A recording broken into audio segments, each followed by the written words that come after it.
Welcome to Dreamtale Sleep Stories. Tonight's reading is Emma and Her Big Day. Settle into your bed or sofa and let your shoulders, jaw, and eyelids grow heavy. Inhale slowly, 1, 2, 3, and sigh the air away, allowing the day to fade into quiet dark. With every soft inhale, you invite fresh English phrases. With every gentle exhale, stray thoughts drift farther off.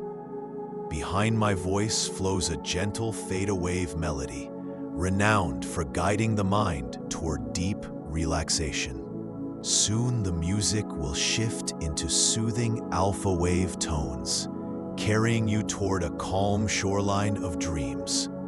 Keep your eyes closed or follow the captions, whichever feels right. Simply receive the rhythm and resonance of the language.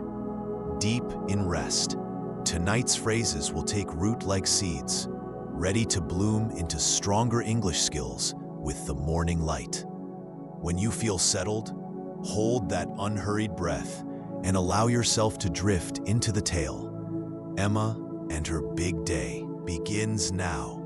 And when the story's final line has faded, the music will linger a little longer, carrying you gently deeper into sleep.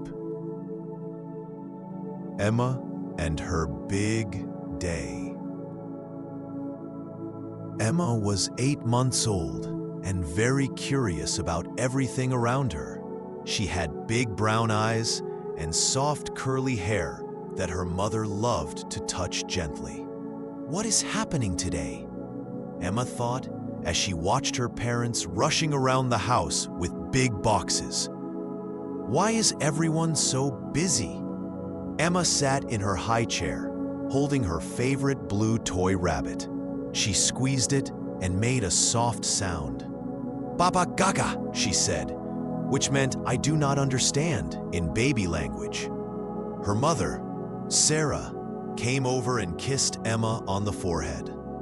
"Today we are moving to our new house, little one," she said softly. "It is going to be a big adventure." Emma looked at her mother with wondering eyes. Adventure? She thought. What is an adventure? Will my toys come with me? Her 5-year-old brother, Tommy, ran past carrying a box of his books. "Emma, we are going to have new rooms," he called out excitedly. New rooms? Emma wondered. But I like my room. It has the mobile with the dancing animals above my bed, and the window where I can see the big tree with birds. Emma's father, David, picked up another box. "We need to pack Emma's things carefully," he told Sarah. "Her crib, her toys, everything she needs." Emma felt worried when she heard about packing. "Are they taking my things away?" she thought. She started to make small crying sounds. "Oh, sweet baby," Sarah said, picking Emma up from her high chair. "Do not cry. We are not leaving anything important behind. Everything you love is coming with us." Emma felt better in her mother's arms. She put her tiny hand on Sarah's face and said, "Mama, Mama," which meant "I trust you" in her special language. The morning passed quickly with lots of noise and activity. Men in blue uniforms came to carry the big furniture. Emma watched them from her mother's lap, fascinated by how strong they were. Big men, Emma thought. They are carrying my crib like it is very light, but when I try to shake it, it does not move at all. When the moving truck arrived, Emma's eyes grew very wide. It was the biggest vehicle she had ever seen. "Woo!" Emma said, pointing at the truck. This meant, "That is amazing," in baby talk. Tommy laughed. "Yes, Emma, it is huge. All our stuff is going to fit inside there." Emma watched as her toys were carefully placed in boxes. She saw her stuffed elephant, her colorful blocks, and her musical toy that played lullabies. "Do not forget about me," Emma seemed to say with her eyes as each toy disappeared into a box. Soon it was time to leave the old house. Sarah carried Emma outside while David locked the front door for the last time. Emma looked back at the house where she had lived since she was born. The windows looked like sad eyes saying goodbye. "Bye-bye, house," Emma whispered in her heart, even though she could not say the words yet. The car ride to the new house took 30 minutes. Emma sat in her car seat, looking out the window at all the new things passing by. So many cars, she thought. So many trees. Where are we going exactly? She held her blue rabbit tightly and sometimes made soft sounds to comfort herself. "Ba ba ba," she murmured, which meant everything will be okay in her private language. When they arrived at the new house, Emma's eyes opened wide with surprise. This house was bigger than their old one and had a beautiful garden with flowers. "Ooh," Emma said, which meant, "This is different but interesting." Inside the new house, everything smelled different.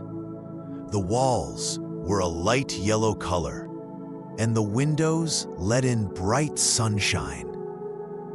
Emma's mother carried her from room to room, showing her their new home. "This will be the kitchen where we will have breakfast together," Sarah explained. "And this living room has more space for you to crawl around." Emma listened carefully to her mother's voice. Even though she did not understand all the words, she understood the love in her mother's tone. "Mama sounds happy," Emma thought. "Maybe this new place is good." But when they reached Emma's new bedroom, she felt confused and a little scared. Everything looked different from her old room. The walls were white instead of pink. The window showed a different view. There was no familiar mobile with dancing animals. Emma started to cry softly. "This is not my room," she thought sadly. "Where are my dancing animals? Where is my special corner where the morning sun makes patterns on the wall?" Sarah noticed Emma's tears and sat down in the rocking chair with her. "I know everything looks different, sweetheart," she said gently. "But look what Daddy is bringing." David entered the room carrying a large box.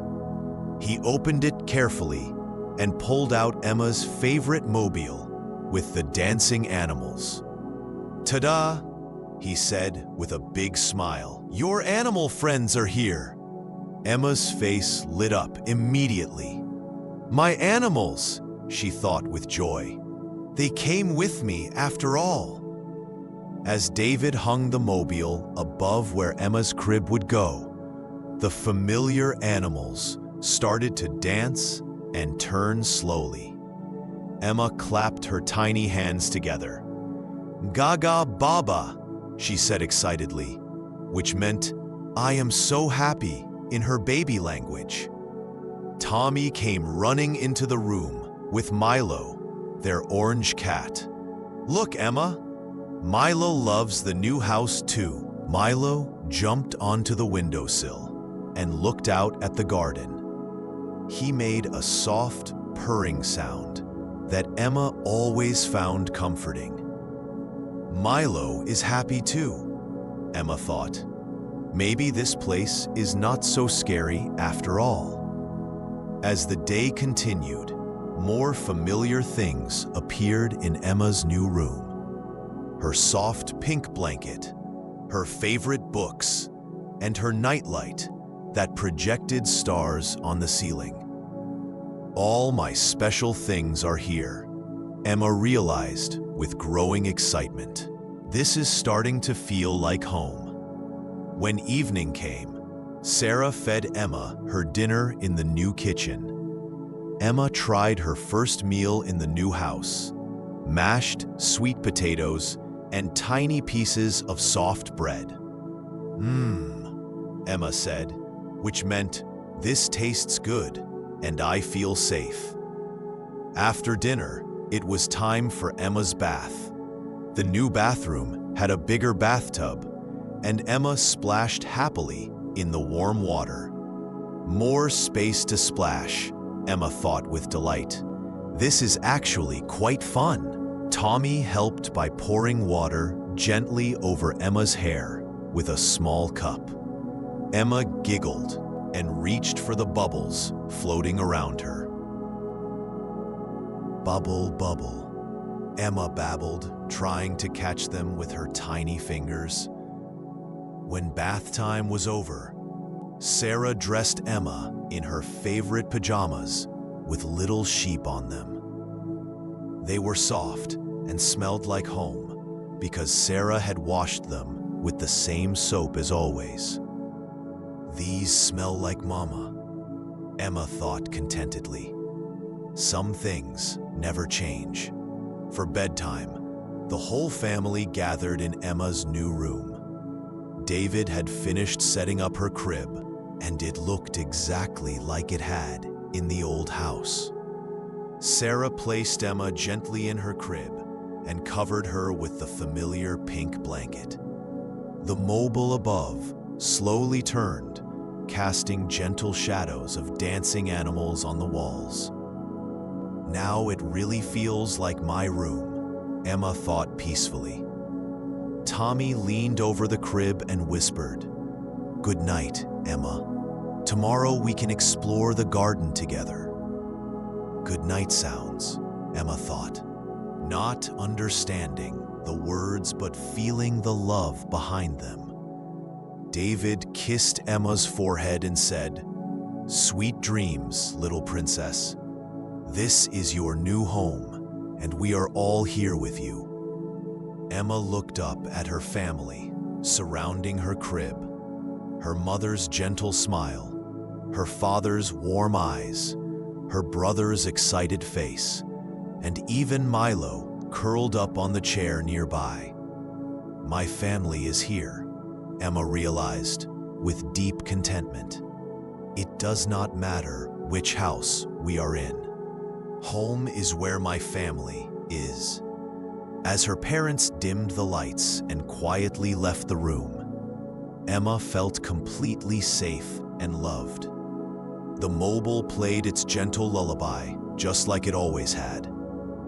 What a big day, Emma thought sleepily. I learned that home is not a place. Home is being with the people who love you. She hugged her blue rabbit close and closed her eyes. Outside her new window, she could hear different sounds, different birds, different trees moving in the wind. Tomorrow I will learn about all these new sounds, Emma thought as she drifted off to sleep. But tonight, I am exactly where I belong. The nightlight projected familiar stars on the ceiling of her new room, and Emma fell asleep with a tiny smile on her face, knowing that some things never change, like the love of family and the comfort of being cherished. In her dreams, Emma played in a beautiful garden with flowers and butterflies, while her family watched over her with joy and love.